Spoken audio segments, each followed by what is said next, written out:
we're getting ready for Florida. Auburn last won in Florida on February 10th, 1996. 13 straight losses. I've not beaten them down there as Auburn's coach. They're 11-3 at home, 4-2 at home in the league. So they played better at home. We played really well last time when we beat them.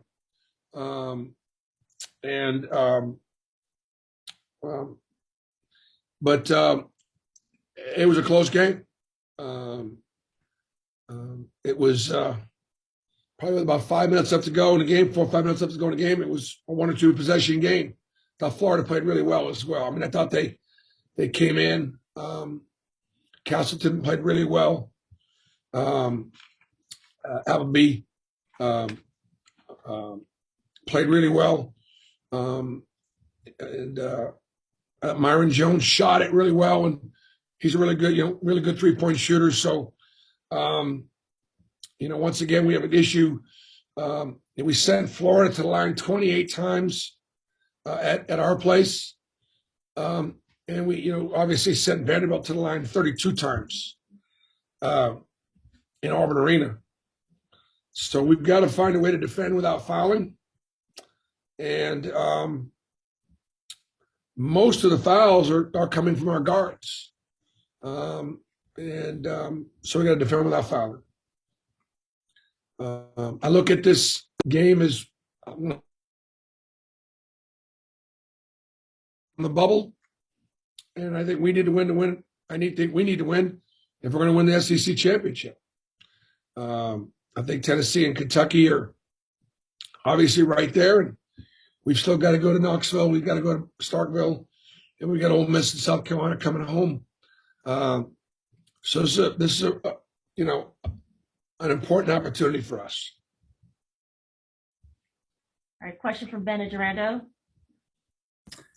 Hey, Bruce. As good as y'all were offensively in the second half last night, there were 13 turnovers. Florida's a team that gets a lot. Is there anything that you sort of want to focus on just in terms of maybe cleaning up and transition a bit for this weekend? Yeah, I mean, look, Florida scored 72 points against us.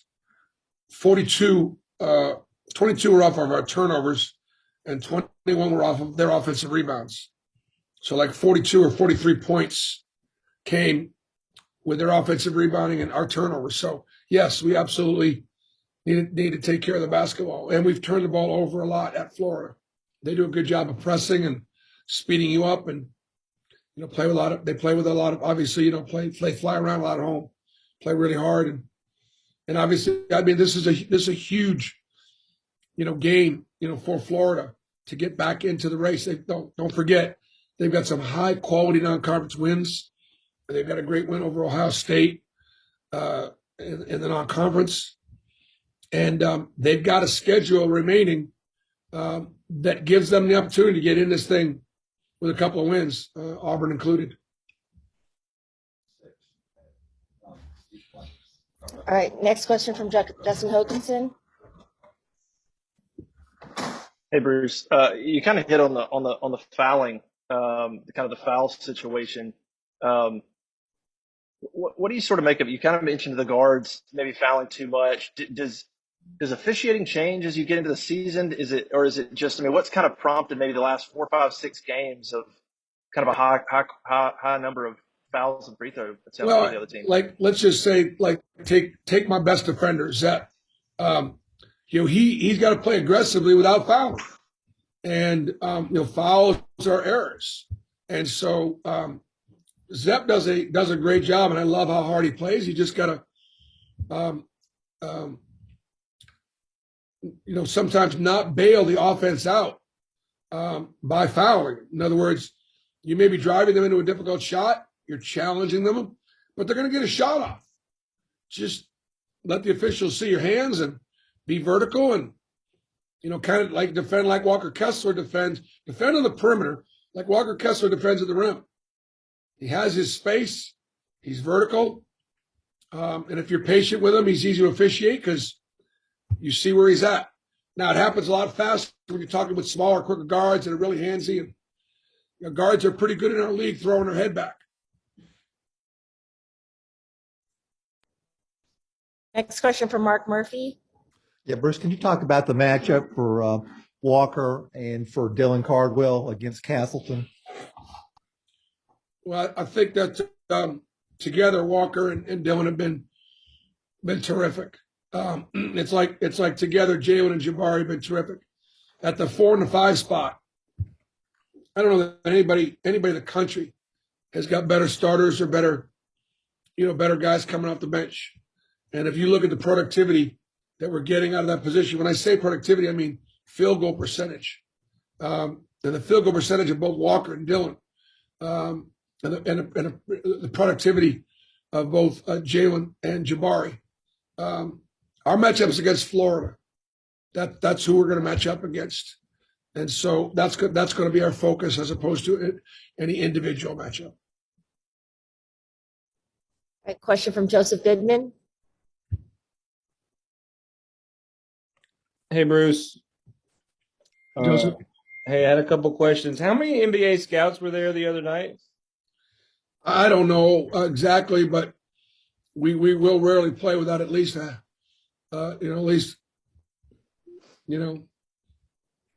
Joseph, 10 we had 15 last night. I'd say 10 to 20, somewhere between 10 and 20 every night. What'd you say, Marlene? We had about 15 last night. Okay, thanks. Hey, so when did Jabari get the green light from you for three? Like, was it at some point in the preseason or like when was it? He didn't need to get it from me in the preseason. He got it from me when I recruited him. He saw Chumo Okiki go from being a high school center at Westlake to being a shooting big guard, and obviously that was it's pretty much a no-brainer.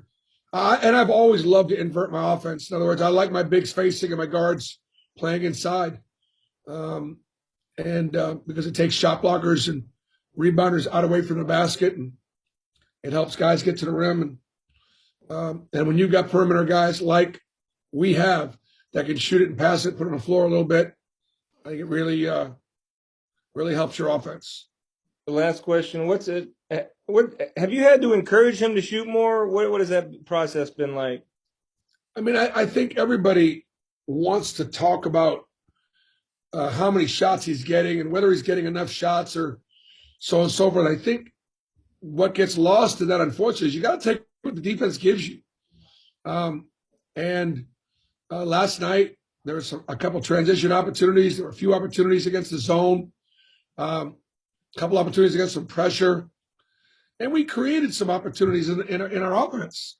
But he got more opportunities because of the way Vanderbilt guarded and their personnel. And so he missed his first two shots and he missed a free throw. And I yelled at him to come to the bench because on the third shot he hesitated. I said, shoot the ball. You're open, keep shooting it. Not that that's why he made it, but I didn't like him doing something that you're open. You got to shoot it. And, obviously his ball flight was good. We talked about, when we get playing a little better, I thought Devin had some really nice balls. He made one, but all of them looked really good. Ball flight looked terrific. Better.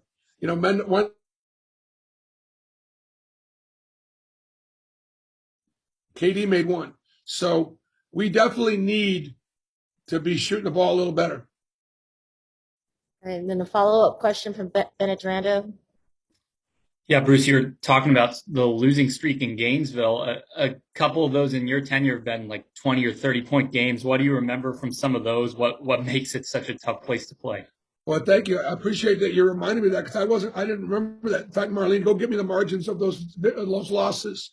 I would like the players to know what we're up against. We went there Isaac's year with a really good team, and it was our second loss of the season back-to-back on CBS. And we just look. Florida is one of the more athletic teams in our league, and they're very, when I say athletic, they're bouncy, and they got good size. And obviously they got a scoring center. Appleby's been a really dangerous player. They got pretty good depth. So it's been a tough matchup for us, and we talked about that when we played Florida at home. I think we were 1-2 against them in my tenure here. They've done a good job against us. All right, final question. I think I would say this. I think part of the reason may be Mike is an outstanding ball screen offensive coach. Guys that know how to coach ball screen offense also know how to defend it. And we've been a historically pretty heavy ball screen offensive team. We are now this year too. So I think that gives them an advantage. All right, last question from Mark Murphy. Yeah, I was going to ask about their athletic ability, but I'll ask a different one now. Castleton missed some games, and it looks like they're a lot better team with him on the court. And I guess that's something the NCAA committee might take into consideration for a bubble team. Guy missed a half a dozen games. Who's such a big factor? Yeah, he is a big factor, obviously at both ends. But the fact that he scores and he draws, does a good job of creating a lot of contact. And when he posts up and spreads his arms out a little bit, and flails around and gets himself to the foul line a lot.